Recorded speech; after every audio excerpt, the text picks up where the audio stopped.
el día de hoy estaba platicando con sus compañeros que ya el viernes es su examen departamental y que tenemos que ver los temas antes del viernes para poder concluir con el programa. Por lo tanto, el día de hoy vamos a abordar el tema de insuficiencia cardíaca y de hipertensión pulmonar. Y quiero saber a quién le tocó el tema de edema agudo pulmonar. También a mí me tocó hipertensión pulmonar y edema agudo de pulmón. Bueno, ¿y a quién le toca coar pulmonar? A mi doctor. ¿Quién es, perdona? Lisbeth. Arellano Lisbeth. Entonces, yo creo que el día de mañana no se da inconveniente de 10 a 11, tienen oportunidad de estar todos para ver los dos últimos temas. Sí, doctor. Entonces, mañana nos veríamos ¿les parece de 10 a 11? ¿Mañana? Para que Ok, doctor. Eric, Alejandro y Lisbeth preparen programen la sesión. Bueno, alguien de ustedes prepara la sesión. Y los temas son muy cortos realmente, son muy cortitos. Y podemos verlos, obviamente que son temas medulares para la práctica médica, ya que pues todos los días vemos pacientes con coar pulmonar y vemos con hipertensión pulmonar, y edema agudo pulmonar y falla cardíaca. Entonces, hoy vemos insuficiencia cardíaca y hipertensión pulmonar. Empezamos con Valeria, el día de hoy, para que vaya mandando su presentación. En el caso de la insuficiencia cardíaca, es un tema, híjoles, de todos los días, de todos los días. Los pacientes con falla cardíaca, desde que tenemos ahora la transformación epidemiológica de la edad de los pacientes, cuando hablamos de esperanza de vida, los pacientes en los años 1900, en las épocas revolucionarias, la gente vivía 34 años y era normal que la gente muriera joven por las cuestiones de situaciones de vida y falta de recursos terapéuticos. Pasan las décadas y termina el siglo pasado y la esperanza de vida se incrementa, y al día de hoy la esperanza de vida de haber sido 34 años hace 100 años, que era una vida corta. Actualmente, pues la esperanza de vida ya van 76, 78 años para todos los seres humanos. Pero a través del tiempo y las edades avanzadas, pues aparecen más enfermedades crónicas. Y dentro de las enfermedades crónicas, pues la insuficiencia cardíaca figura como una de las principales. Por lo tanto, cualquier paciente que tenga una edad más allá de los 50 años, pues va a tener todos los factores de riesgo para hacer falla cardíaca, insuficiencia cardíaca. Y no se diga en un paciente que tiene 60, 70, 80, 90 años. Resulta que la sala de urgencias está llena de pacientes adultos mayores de 80 años. Y muchos de ellos, o más bien todos, tienen cuadros de insuficiencia cardíaca.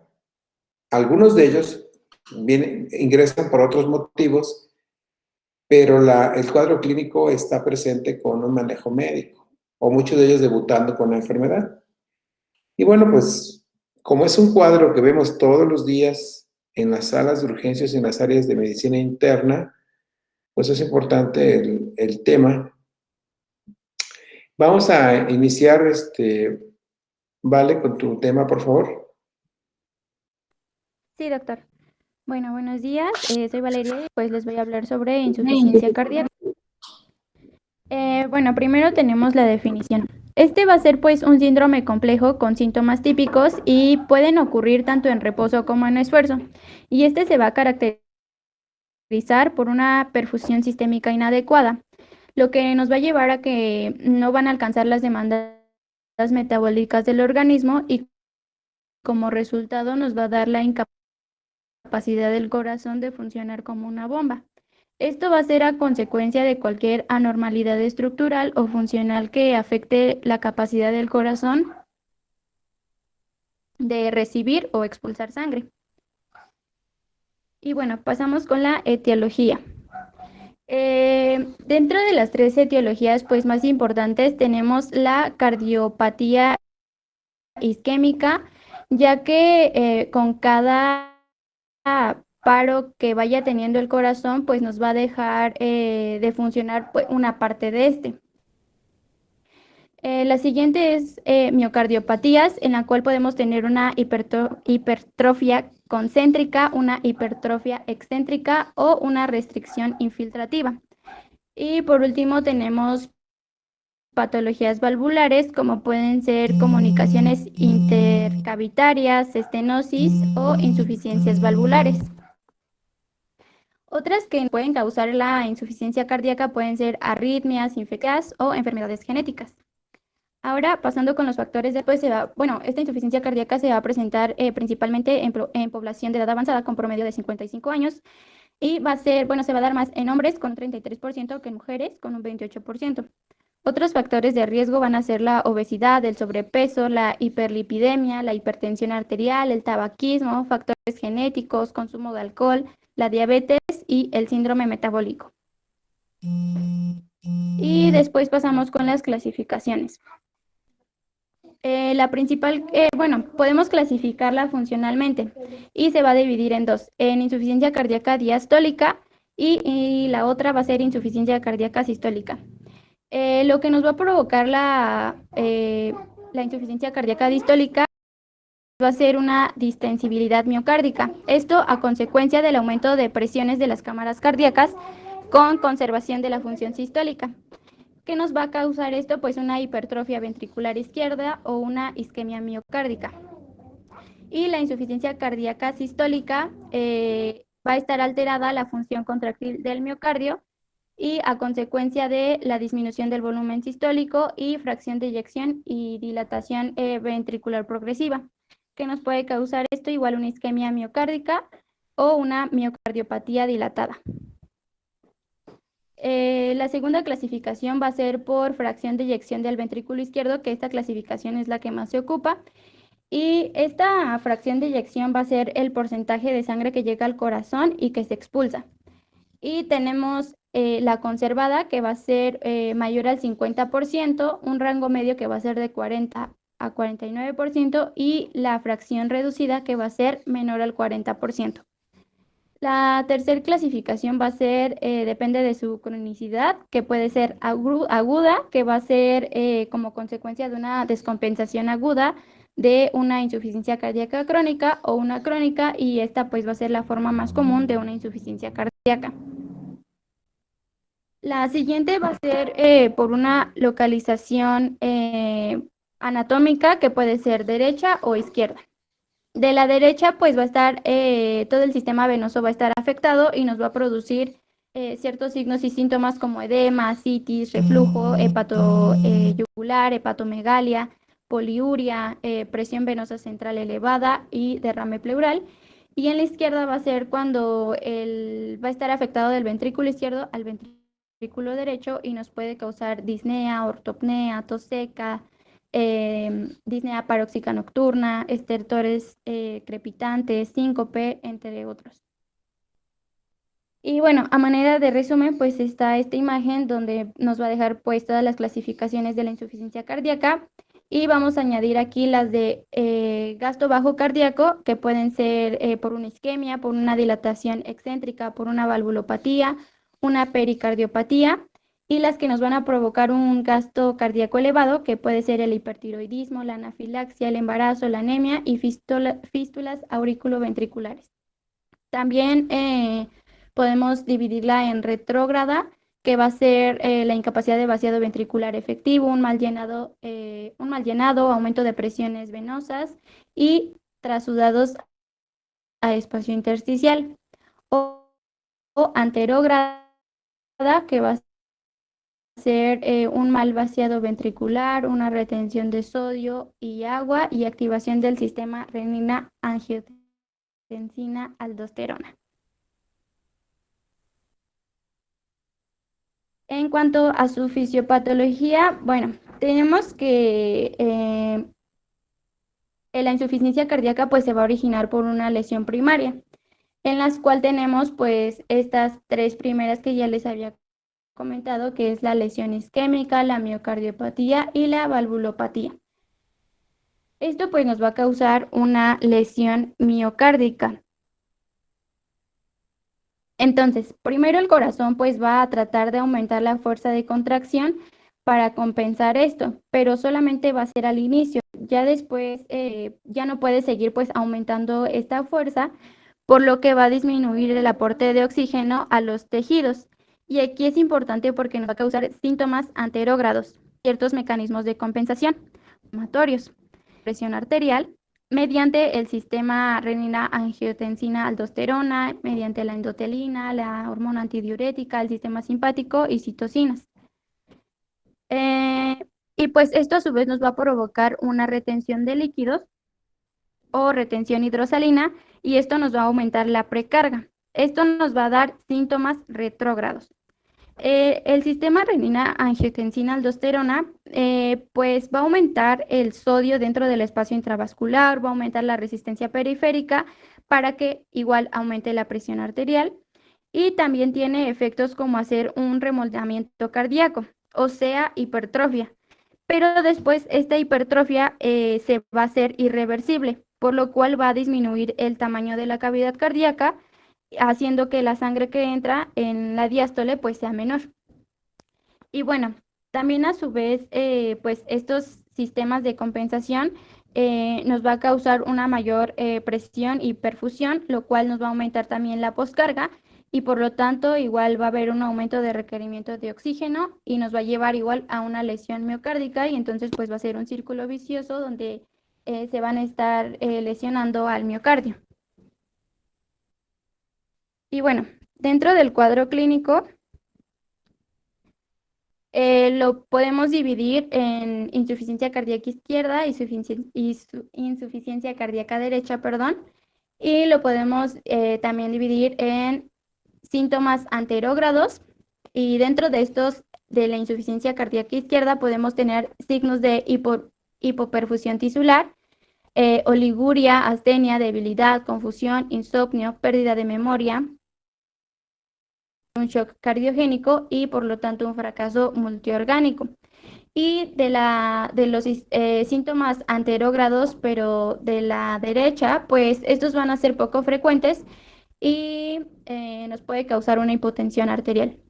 Los síntomas debidos a la congestión de los tejidos, que van a ser los retrógrados, de la izquierda, pues nos van a causar una congestión pulmonar, disnea paróxica nocturna, ortopnea, edema agudo de pulmón. Y de los de la derecha va a haber un acúmulo de sangre en las venas sistémicas, edemas periféricos, hepatomegalia dolorosa, ascitis, derrame pleural, enteropatía y oliguria. Y también es importante en la exploración física, pues checar estos signos que van a ser de la izquierda. Podemos tener crepitantes inspiratorios, sibilancias, un esputo rosado, ritmo de galope en el tercer y cuarto ruido, un pulso alternante, disminución de la presión arterial y una presión capilar pulmonar elevada. Y de la derecha podemos tener una ingurgitación yugular, un reflujo hepatoyugular, hepatomegalia y una presión venosa central igual elevada. Es importante saber que los pacientes que van a presentar una insuficiencia cardíaca grave ya vamos a tener síntomas cerebrales como lo son la confusión, la desorientación, trastornos del sueño, trastornos del estado de ánimo y nicturia, que nos va a conducir al insomnio. Aquí la nicturia, me voy a regresar tantito, se va a presentar por el péptido natriurético que, bueno, al ver que hay una retención de líquidos, lo que va a hacer es que va a evitar pues esta retención mediante la diuresis. Entonces, por lo tanto, pues nos va a causar nicturia.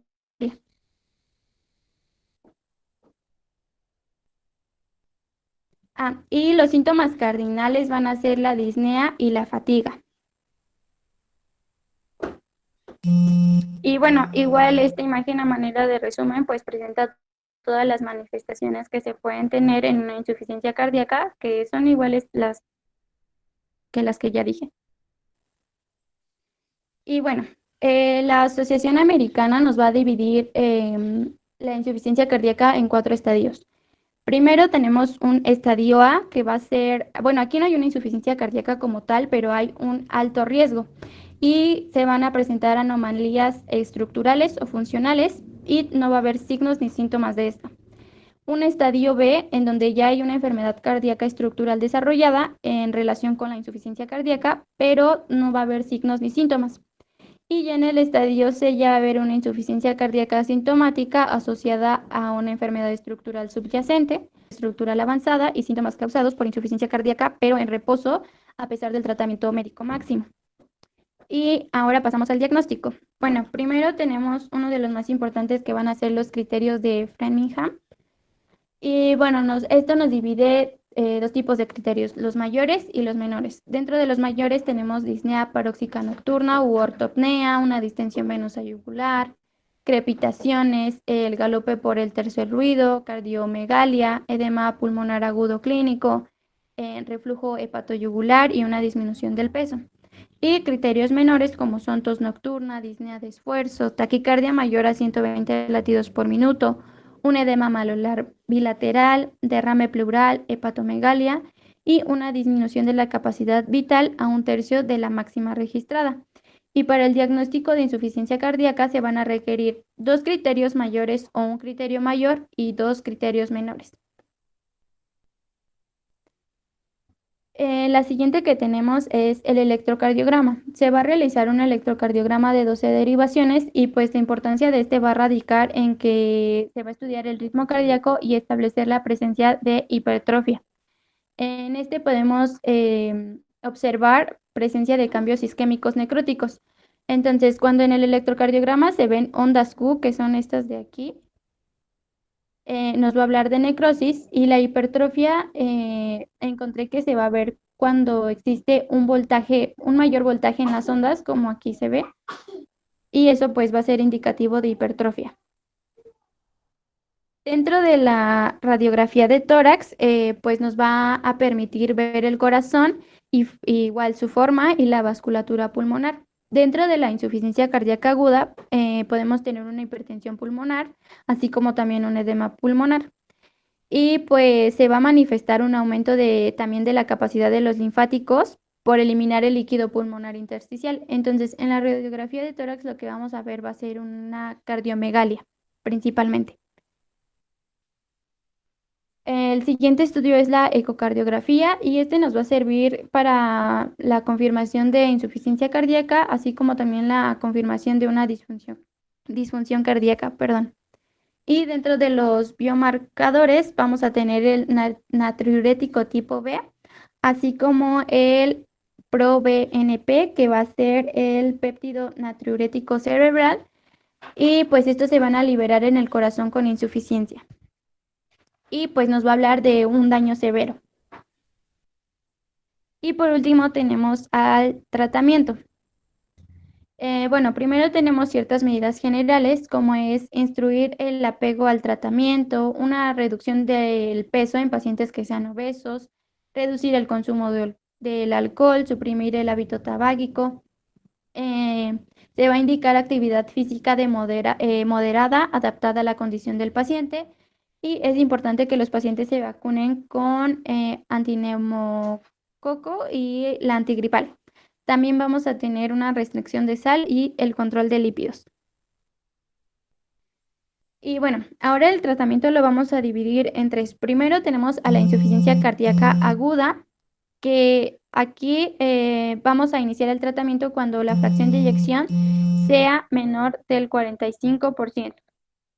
Entonces tenemos que se le va a dar un IECA o un ARA en caso de contraindicación del IECA y siempre van a estar acompañados de un bloqueante beta-adrenérgico y un antidiurético.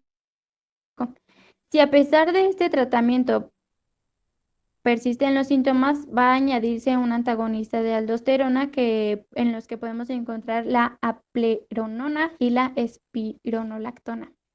Bueno, los YECAS van a ser vasodilatadores mixtos, arterial y venoso, van a reducir la precarga y la poscarga y van a aumentar el gasto cardíaco sin aumentar la frecuencia cardíaca, pero es importante tener en cuenta el riesgo en insuficiencia renal. Y dentro de estos vamos a tener el captopril, el enalapril, entre otros. Los ARAS se van a dar en pacientes que no van a tolerar los YECAS y igual se van a combinar con los beta bloqueadores si el paciente no responde al tratamiento. Y dentro de estos tenemos el candesertán, el valsartán y el van a ayudar a disminuir la frecuencia cardíaca y el trabajo del corazón. Y vamos a tener que el principal que se va a ocupar va a ser el carvedilol.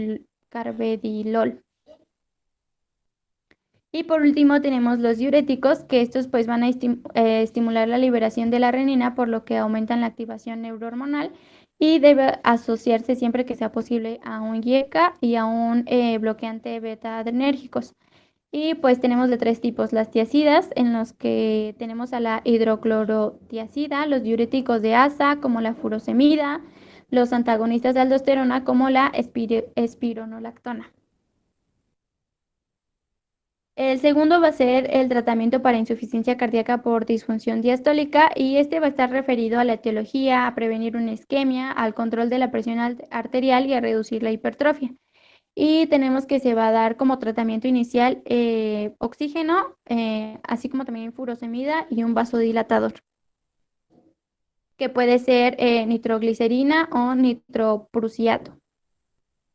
Y por último tenemos el tratamiento para la insuficiencia cardíaca crónica. Entonces, cuando tenemos un edema de pulmón agudo, se van a dar vasodilatadores intravenosos, que igual ya se los comenté, que va a ser la nitroglicerina o el nitroprusiato. Y dentro de la insuficiencia cardíaca crónica, pues se va a dar medicamentos para la mejoría de síntomas, como un diurético vía intravenosa, y pues se va a seguir con el tratamiento farmacológico previo, o sea, el que ya se tenía con un YECA o un ARA y los beta bloqueantes.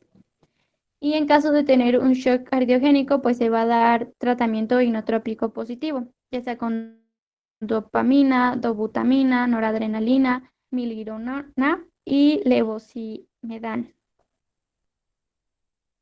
Y el tratamiento quirúrgico que va a abarcar un trasplante cardíaco, una reconstricción ventricular o una cirugía valvular.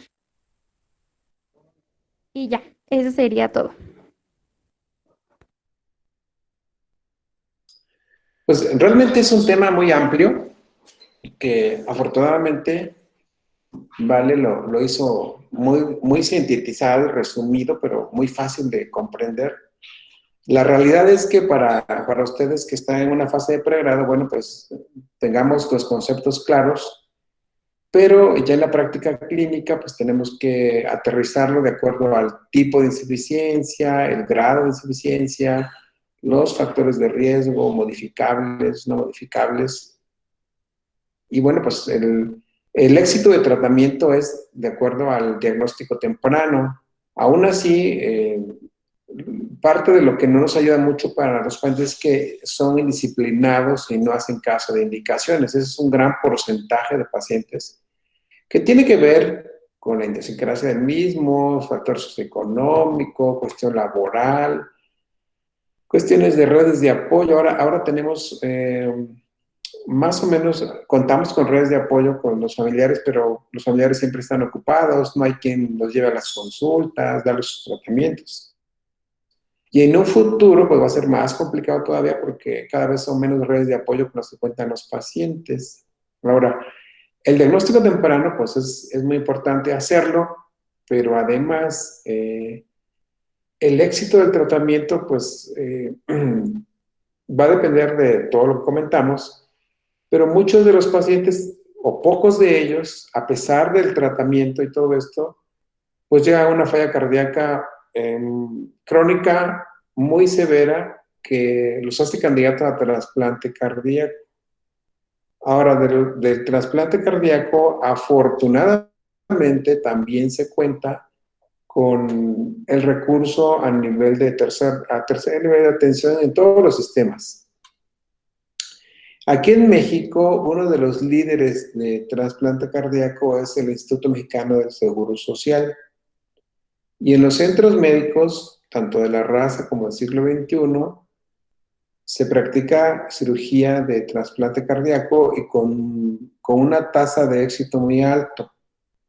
Obviamente que tiene que seleccionarse al paciente con criterios y pronóstico favorable, pero cada vez hay más pacientes con trasplante cardíaco. Y de los que se han logrado trasplantar, pues afortunadamente están bien. Sin embargo, el trasplante cardíaco pues, es un tratamiento muy costoso, pero además de que es costoso, no se compara con el costo que genera un manejo médico, porque también el manejo médico tiene un alto costo por los fármacos, por las hospitalizaciones, por los estudios de control. Hablamos de laboratorio de cardiología, como son, lo comentaba Vale, que son ecocardiograma, seriados, cateterismos, todo eso, pues también implican un alto costo.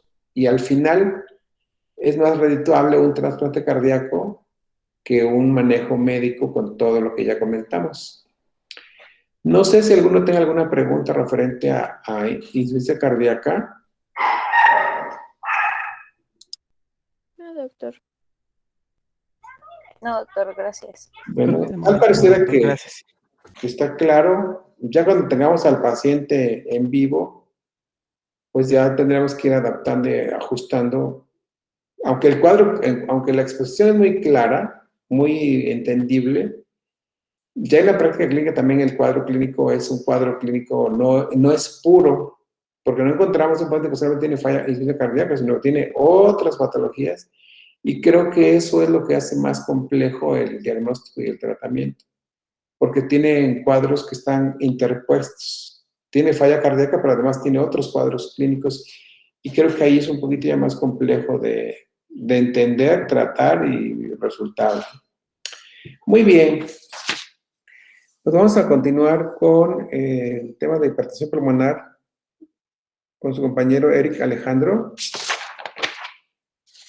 También está relacionado con la entidad de insuficiencia cardíaca, pero la hipertensión pulmonar, bueno, cuando tiene una fisiopatología diferente,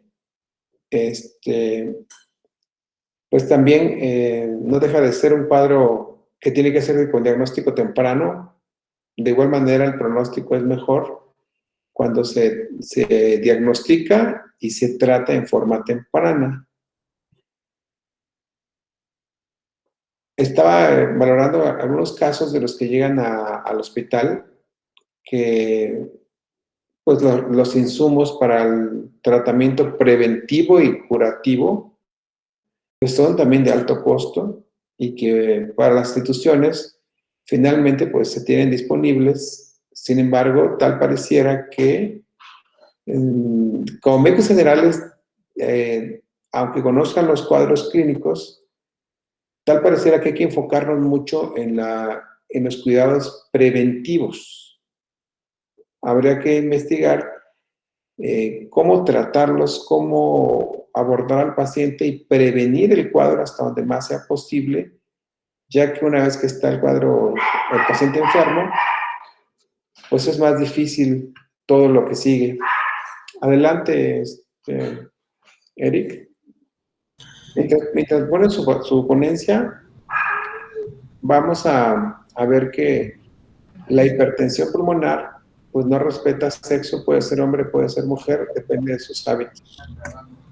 Entonces, es importante que pongan mucha atención en los cuidados preventivos. Adelante, Eric. Sí. Bueno, buenos días, compañeros. ¿Sí se ve mi presentación?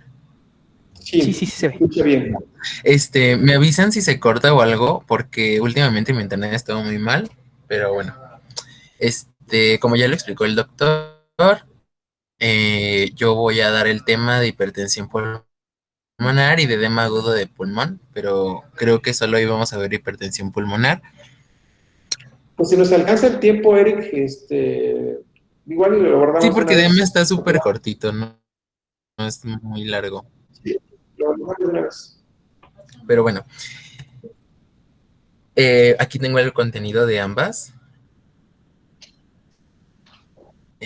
Y bueno, vamos a empezar con hipertensión pulmonar, que la guía de práctica clínica nos va a definir que esta se define hemodinámicamente, perdón, hemodinámicamente como una presión de la arteria pulmonar media mayor a 25 milímetros de mercurio y una presión capilar pulmonar menor a 15. Estas medidas se tienen que obtener por cateterismo cardíaco derecho y suelen tener un gasto cardíaco normal o bajo. También pues se deberá sospechar siempre que se evidencie a través de un ecocardiograma una presión arterial. Bueno, bueno, en esas imágenes pues recordando un poquito de las presiones y la anatomía del corazón y en especial pues de la cámara derecha. En cuanto a la epidemiología, bueno, aquí los rasgos de incidencia de la hipertensión arterial pulmonar van a ser de 2 a 7.6 casos por millón de adultos por año y la prevalencia va a variar de 11 a 26 casos por millón de adultos. Aquí, bueno, la incidencia de la hipertensión arterial pulmonar es 4 veces mayor en mujeres, o sea, una relación 4:1, que en hombres, pero aquí paradójicamente la supervivencia va a ser menor en hombres. Aquí cerca de la mitad de los pacientes con hipertensión arterial pulmonar va a ser idiopática, hereditaria o inducida por algún anorexigénico. La edad media de presentación va a ser de 50 años, aunque se puede presentar a cualquier edad. Y bueno, como les mencioné aquí, las mujeres y también los pacientes jóvenes van a presentar una mayor supervivencia. Y bueno, aquí en cuanto a los factores de riesgo, están, por ejemplo, los fármacos como el Aminorex, el aceite de colza tóxico, algunos como las anfetaminas o las metanfetaminas, la cocaína, y bueno, igual los inhibidores de la recaptación de serotonina, antidepresivos, tratamiento estrogénico o el tabaco, y bueno, igual el sexo, pero más pues por la proporción 4:1, el embarazo, la hipertensión sistémica, la obesidad. En cuanto a las enfermedades de infección por VIH o alguna infección vírica, también la hipertensión portal o enfermedad hepática, enfermedades del colágeno, cortocircuitos congénitos y enfermedades de la tiroides. Bueno, aquí en cuanto a la clasificación, nos la va a clasificar en 5. Bueno, en la primera vamos a tener la hipertensión arterial pulmonar, tal cual, y la va a dividir en varias. Tenemos a la idiopática, la hereditaria, que aquí, bueno, va a haber una mutación en el BMPR2, que esto lo voy a explicar un poquito más adelante en la fisiopatología. También va a haber, bueno, datos por infección por VIH, por enfermedad de tejido conectivo, y de esta, bueno, se va a dividir a enfermedad veno-oclusiva pulmonar y o hemangiomotasis capilar pulmonar y hipertensión pulmonar persistente del recién nacido. En la clasificación 2 está la hipertensión pulmonar debido a una cardiopatía izquierda, por ejemplo, la disfunción sistólica del ventrículo izquierdo o una enfermedad valvular.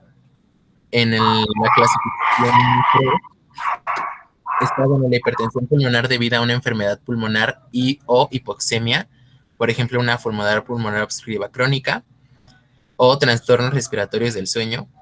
En la 4 está la hipertensión pulmonar tromboembólica crónica y otras causas obstructivas de las arterias pulmonares, como la hipertensión pulmonar tromboembólica crónica, algunas otras como el angiosarcoma, la arteritis, estenosis congénitas de las arterias pulmonares. Y en la número 5 son la hipertensión pulmonar de mecanismo no establecido o multifactorial, ¿no? Como enfermedades hematológicas o enfermedades sistémicas. Y bueno, aquí es la misma, pero más chiquita. Esta la estableció la Organización Mundial de la Salud, esta clasificación, e igual. La primera es hipertensión arterial pulmonar, la segunda es el resultado de alguna enfermedad de las cámaras derechas del corazón. El grupo 3 son resultantes de alguna enfermedad por hipoxia. Aquí es la que les decía, por la enfermedad tromboembólica crónica. Y el grupo 5 son hipertensión pulmonar de mecanismo multifactorial o un mecanismo incierto. Ahora, bueno, pasando a la fisiopatología, vamos a tener que esta se va a dar por un desequilibrio entre propiedades vasoconstrictoras y vasodilatadoras en la circulación pulmonar. Aquí este desequilibrio es multifactorial y bueno, durante algunos años o estos años de investigación se ha otorgado mayor peso pues a factores tanto moleculares, celulares, también ambientales y genéticos, incluso de inflamación. Bueno, dentro de estas alteraciones, la que se ha documentado más es una mutación que se encuentra situada en el gen, en el cromosoma 2q33, que va a codificar para el receptor tipo 2 de las proteínas. Este se puede encontrar hasta en un 70% de los casos de hipertensión arterial pulmonar hereditaria y en un 40% en las formas esporádicas. Este gen es mediador del control del crecimiento y de la diferenciación de las células del endotelio vascular y de las células del músculo liso pulmonar, por lo que su mutación, pues va a ser responsable de una proliferación anormal de células del músculo liso. Y aquí es importante porque aquí se va a llevar a cabo un metabolismo que va a ser llamado metabolismo de Warburg, que bueno, es de hecho un fenotipo muy similar al que se da en el cáncer, ya que bueno, se va a definir por una función metabólica mitocondrial alterada y una función dinámica mitocondrial. Estos cambios van a impulsar pues una proliferación celular y van a perjudicar la apoptosis, por lo que pues nos van a dar la proliferación de estas células.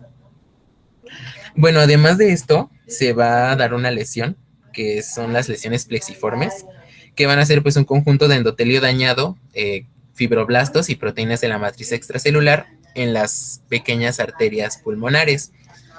Y bueno, esta proliferación va a ser favorecida por inflamación, por infecciones, por hipoxia, por el estrés oxidativo o por mutaciones genéticas. Este fenómeno es característico de todas las hipertensiones arteriales pulmonares. Y bueno, esta proliferación en conjunto con la lesión elemental, que son las lesiones plexiformes, van a dar un aumento en la resistencia vascular al flujo pulmonar. Además de que va a existir también la participación de células extrapulmonares que van a migrar de la médula ósea por ejemplo, los fibrocitos y las células X, y van a participar en el fenómeno de la remodelación, sintetizando factores proangiogénicos. También es posible encontrar en estos pacientes niveles elevados de anticuerpos circulantes y de citocinas proinflamatorias como la interleucina 1 y 6. Y también se ha reportado el hallazgo de linfocitos B y T en las lesiones vasculares, así como algunas otras células del sistema inmune como macrófagos, mastocitos y células dendríticas. Y bueno, debido a la lesión y a los mecanismos inflamatorios, pues también va a haber anormalidades en la cascada de la coagulación, por lo que se va a evidenciar una disfunción endotelial y una tendencia a la trombosis in situ, por lo que también se van a encontrar elevados los fibrinopéptidos A y B, el dímero D y el factor de von Willebrand, y también el inhibidor del activador tisular del plasminógeno 1. Por lo tanto, pues todo esto van a contribuir a generar una disfunción endotelial en las arterias pulmonares de menor calibre, una alteración en la regulación de las sustancias vasodilatadoras y vasoconstrictoras a nivel del endotelio vascular, una tendencia a la agregación plaquetaria con un riesgo de trombosis in situ muy elevado, y una remodelación vascular con proliferación de células del músculo liso de la túnica íntima y media arterial, que pues todo esto va a conllevar a un aumento progresivo a la resistencia vascular pulmonar. Y bueno, este aumento a la resistencia como consecuencia también va a producir un aumento progresivo en la poscarga del ventrículo derecho, lo que después pues va a resultar en una insuficiencia ventricular derecha.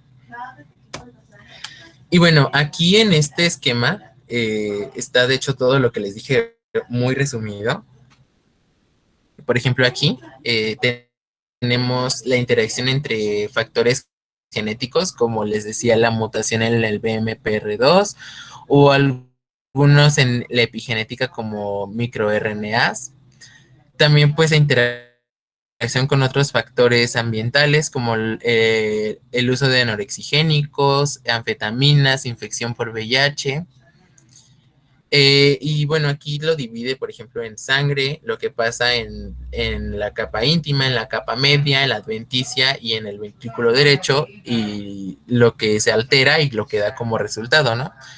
Por ejemplo, aquí en la sangre, pues hay un aumento en la activación de plaquetas y en las citocinas preinflamatorias, también en anticuerpos y factores de crecimiento, por lo que va a dar como resultado un aumento en la vasoconstricción, inflamación y en la trombosis. Aquí en la capa íntima, en el endotelio, va a disminuir, por ejemplo, aquí el óxido nítrico y van a subir o aumentar factores tisulares, por lo que va a aumentar el metabolismo de Warburg, que es el que les expliqué hace ratito. También pues aumenta la trombosis, los factores constrictores y apoptosis de las células, por lo que pues nos va a dar una disfunción endotelial. En el caso de las células del músculo liso, en la capa media, también pues van a aumentar algunos factores que como resultado nos van a dar el aumento en el metabolismo de Warburg, el aumento en la fisión mitocondrial y la despolarización de los canales de calcio, lo que va a dar como resultado una vasoconstricción o una obstrucción vascular. Y ya en la capa, en la adventicia, en donde se encuentran los fibroblastos y las fibras colágenas y de elastina, pues igual va a haber aumento en factores, en las citocinas inflamatorias como la interleucina 6, en células progenitoras también va a haber un aumento en la proliferación de fibroblastos, y esto nos va a conducir igual a un aumento en el metabolismo de Warburg, que va a conducir a proliferación de fibroblastos y migración e infiltración de células inflamatorias, y por lo que nos va a dar fibrosis vascular. Y ya por último, en el ventrículo derecho, pues igual va a disminuir el suministro sanguíneo, por lo que va a producir isquemia. Y bueno, igual va a aumentar algunos otros factores que igual van a dar como resultado un aumento en el metabolismo de Warburg, en la fibrosis, y va a bajar la contracción de los cardiomiocitos, por lo que pues como consecuencia va a dar una falla en el ventrículo derecho. Y bueno, ya pasando al cuadro clínico, aquí el síntoma inicial es la disnea de esfuerzo. Esta se va a caracterizar por ser progresiva y está dada por la disfunción paulatina del ventrículo derecho. También esos pacientes van a presentar fatiga, letargo, disnea, angina, síncope de esfuerzo y edema de miembros inferiores en estadios avanzados. Y bueno, igual en estadios avanzados estos síntomas ya no se dan solo en esfuerzo, sino también en reposo. Y también se pueden producir algunos otros como distensión abdominal y edema de miembros inferiores. En otros casos también puede presentarse en formas de hemoptisis o ronquera, y estos se van a relacionar a la rotura de las arterias bronquiales hipertróficas o incluso una compresión del nervio laríngeo izquierdo recurrente por la dilatación de la arteria pulmonar. Sí, bueno, en cuanto a la exploración física, vamos a encontrar los pulsos en el borde paraesternal izquierdo, también un segundo ruido cardíaco aumentado y la presencia de soplos de regurgitación tricuspideo o de insuficiencia pulmonar. Y bueno, ya en cuanto a los auxiliares diagnósticos, en primera instancia vamos a tener un electrocardiograma, aunque este no nos es de mucha utilidad en un estadio temprano, ya que por lo general suelen mostrarse normales y ya se muestran con alteraciones en estadios más avanzados. Por lo general, bueno, estos van a mostrar alteraciones típicas de crecimiento en la aurícula y ventrículo derecho, por ejemplo, un bloqueo completo de la rama derecha y la prolongación del complejo QT, y otras complicaciones como las arritmias supraventriculares. En el caso de la radiografía de tórax, pues aquí también estos hallazgos van a depender de qué tan avanzada o no esté la enfermedad.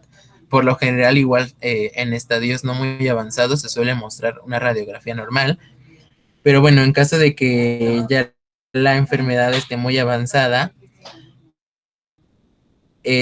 aquí se evidencia el crecimiento ventricular derecho, y que esto se va a determinar por un índice cardiotorácico.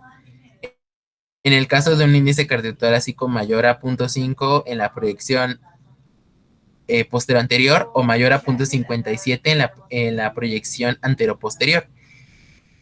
También, bueno, se va a notar la prominencia del segundo botón de la silueta cardíaca, que va a corresponder al tronco pulmonar, y la atenuación del lecho vascular pulmonar periférico. Además de que también se va a notar la hipertrofia de las cámaras derechas, por lo que también se puede observar una cardiomegalia. El siguiente estudio que tenemos es la ecocardiografía Doppler transtorácica, que va a ser uno de los más importantes estudios no invasivos para el diagnóstico de la hipertensión arterial pulmonar. Bueno, aquí nos va a proporcionar varias variables hemodinámicas que nos van a permitir evaluar la función y la estructura del ventrículo derecho, y nos van a evaluar valores de la presión arterial pulmonar media, y también esencia de dilatación de las cámaras derechas del corazón, como la vena cava inferior, la aurícula derecha, el ventrículo derecho y la arteria pulmonar.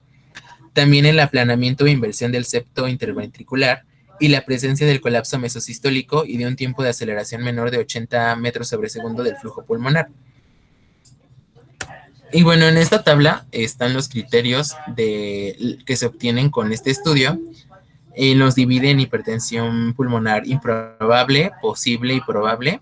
En el caso de la probable, bueno, aquí hay una velocidad de IT menor o igual a 2.8 metros sobre segundos, la presión arterial pulmonar menor a 36 milímetros de mercurio, sin otros signos ecocardiográficos sugestivos de hipertensión pulmonar.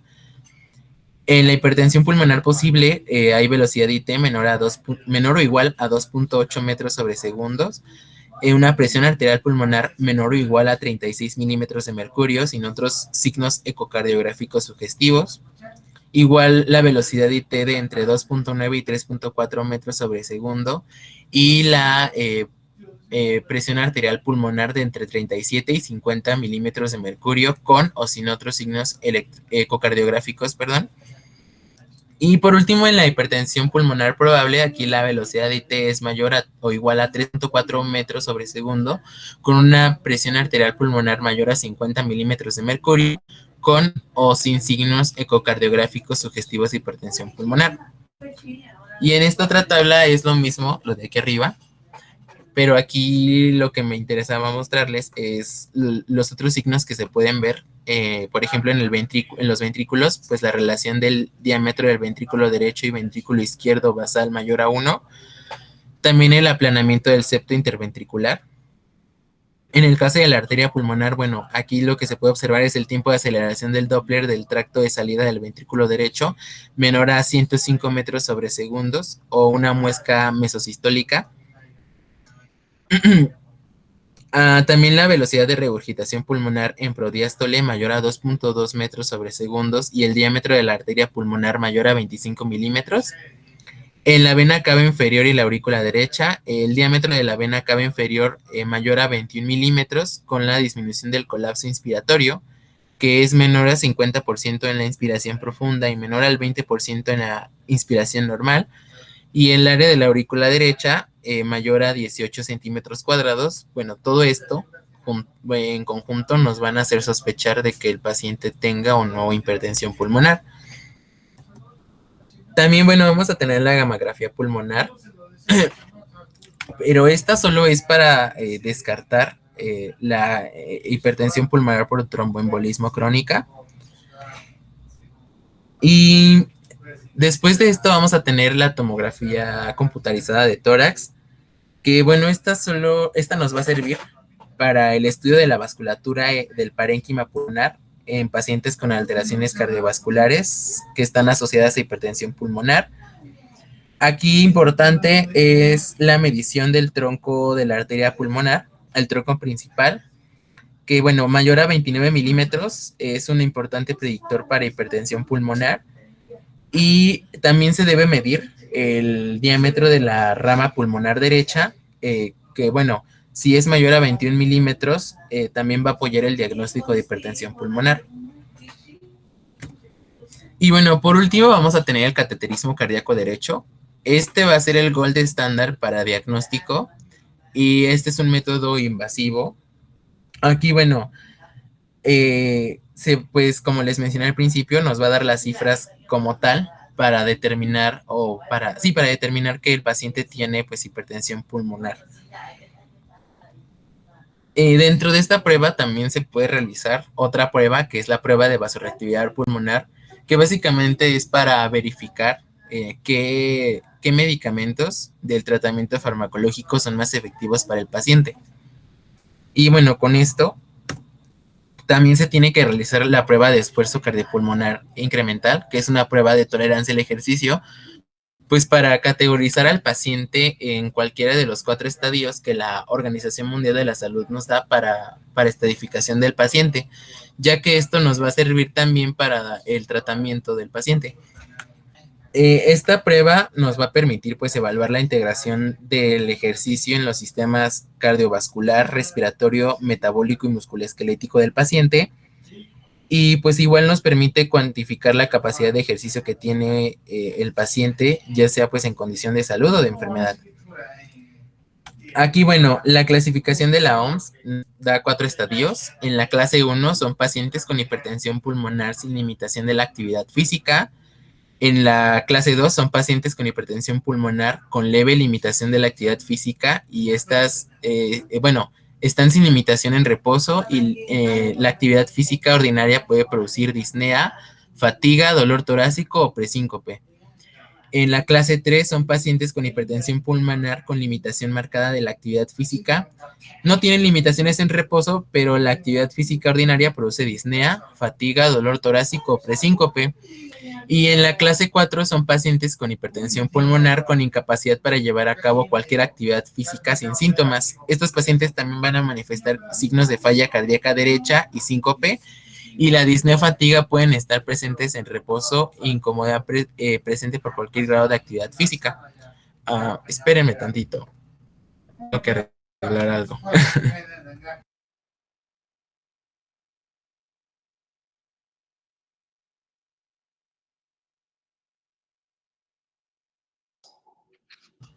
Ya, perdón. Bueno, igual esta clasificación nos va a servir para determinar la supervivencia del paciente. En el caso de la clasificación 1 y 2, los pacientes tienen una supervivencia de aproximadamente 58.6 meses sin tratamiento. En el caso del estadio 3, pues los pacientes van a tener una supervivencia estimada de 31.5 meses. Y ya en el estadio 4, cuando pues el deterioro funcional es severo, su supervivencia media será de tan solo 6 meses.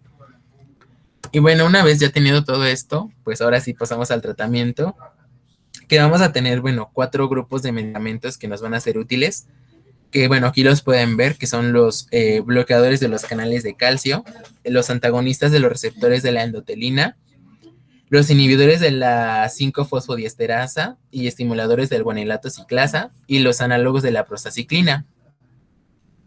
Bueno, en el caso de los bloqueadores de los canales de calcio van a ser indicados en pacientes con hipertensión arterial pulmonar idiopática y una prueba vasodilatadora positiva. Aquí se van a recomendar el nifedipino, el DTSM y el amlodipino. Igual aquí si quieren al ratito en la tabla checan la posología de cada uno, porque si no voy a extender un buen. También, vamos a tener a los antagonistas de los receptores de la endotelina, que estos van a incluir al ambrisentan, al bosentan y al macitentan. Aquí el ambrisentan y el bosentan van a producir toxicidad hepática, por lo que si se les da, a los pacientes se tiene que tener un control mensual de las enzimas hepáticas. Y con el último medicamento, que es el macitentan, se recomienda también medir periódicamente el nivel de hemoglobina, ya que hay riesgo de anemia. En el caso de los inhibidores de la 5-fosfodiesterasa y de los estimuladores de la guanilato ciclasa, pues Para el inhibidor de la 5-fosfodiesterasa, los disponibles son el sildenafilo y el tadalafilo, y el único estimulador de la guanilato ciclasa disponible es el riociguat. Aquí importante es que están contraindicados el uso de ambos medicamentos, por lo que se tiene que dar uno u otro. Y por último, los análogos de la prostaciclina y anagonistas de los receptores de la prostaciclina. Bueno, aquí dentro de los análogos de la prostaciclina se va a encontrar, el epoprostenol. Este se va a administrar por vía intravenosa en una infusión continua, y el iloprost, que se da por vía inhalada, y el teprostenil, que se administra por vía subcutánea mediante una bomba de microinfusión continua.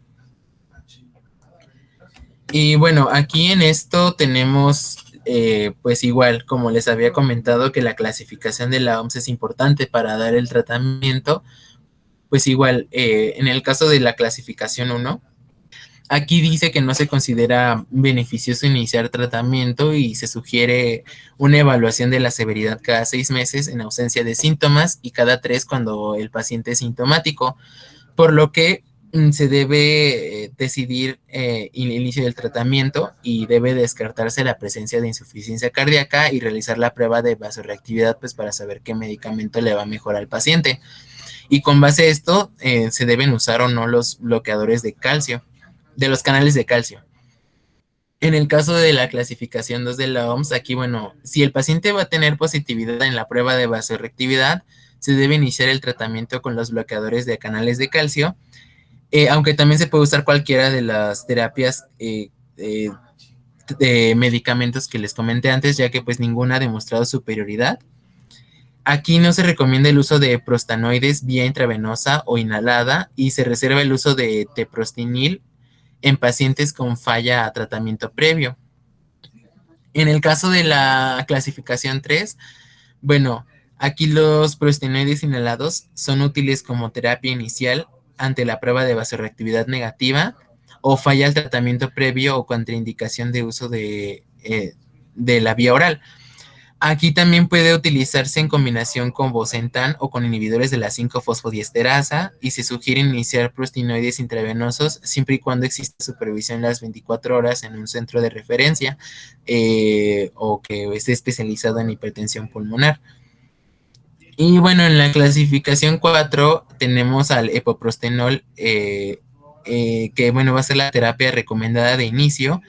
Y si el paciente no es candidato a un tratamiento, también se tiene que usar, un tratamiento intravenoso, se tiene que usar el prostinoide inhalado en combinación con un antagonista del receptor de endotelina 1. Y aquí en este estadio se debe considerar la posibilidad de que el paciente sea candidato a un trasplante pulmonar. Y esto pues nos lleva al último estadio del tratamiento, que es el tratamiento quirúrgico, que aquí tenemos dos, que es la septostomía auricular y el trasplante pulmonar. Y bueno, en el caso de la septostomía auricular, esta está indicada en pacientes en la clasificación 4 con un fallo del ventrículo derecho y síncope, o como tratamiento puente en espera de trasplante. Este se debe realizar en centros con experiencia y debe evitarse en pacientes con una presión de la aurícula derecha mayor a 20 milímetros de mercurio o con una saturación de oxígeno menor a 85%. Respirado al aire ambiente. Y en el caso del trasplante pulmonar, pues habitualmente se realiza un trasplante bipulmonar y está indicado en pacientes jóvenes sin comorbilidad asociada y cuando no existe respuesta al máximo tratamiento médico. Y bueno, igual en este esquema podemos ver pues las clases funcionales de la OMS. Y aquí, bueno, por ejemplo, cuando hay una inadecuada respuesta clínica, se debe usar una doble o triple terapia farmacológica, y si sigue persistiendo esta inadecuada respuesta, pues entonces se considera el tratamiento quirúrgico, en este caso pues el trasplante. No sé si alguno tenga alguna duda hasta aquí. No, todo bien, gracias. ¿Le sigo, doctor, o ya le dejo hasta ahí? Acabo de... De hecho, mandé mensajito por ahí. Yo creo que dejamos para mañana el tema de edema pulmonar y coapulmonar. Nada Ok. Quiero hacer unos comentarios sobre hipertensión pulmonar. Ujú. Y todo lo que referiste a tu tratamiento se está usando actualmente en muchos pacientes con buenos resultados. Tanto el Bosentan, Azucentan, todo eso está usando y nada más que el inconveniente que tenemos que está disponible inclusive en el hospital, a pesar de que es de segundo nivel, ya contamos la especialidad de cardiología, con el neumólogo, y ya se hizo la gestión para contar con esos recursos para tratarlos en el hospital.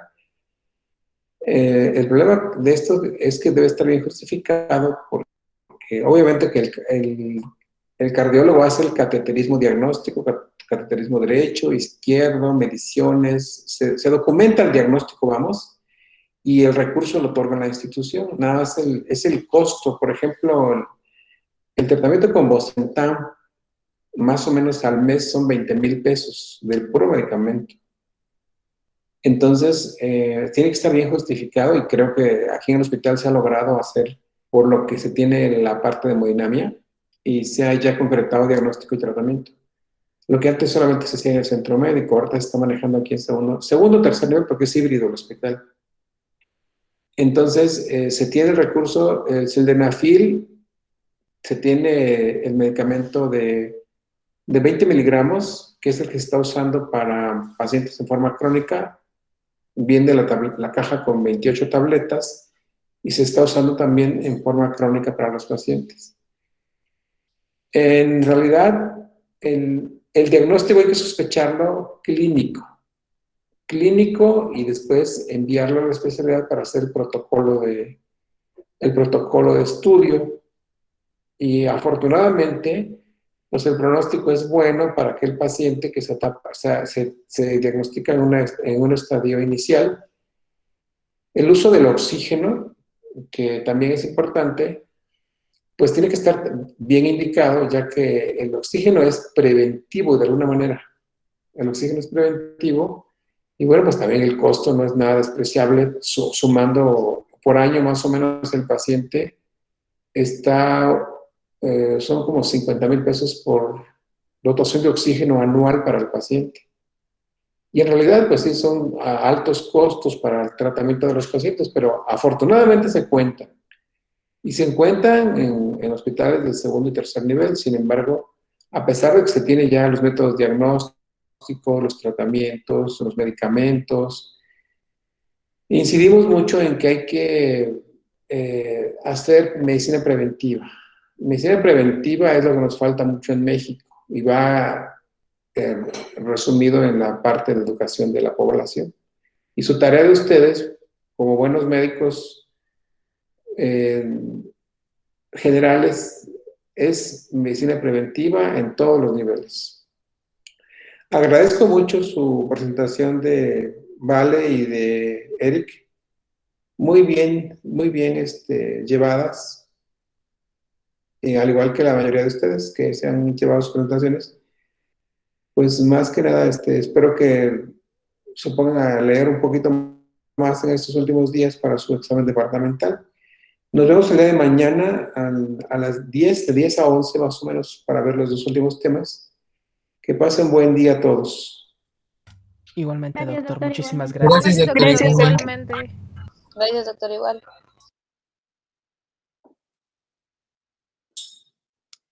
Gracias, doctor.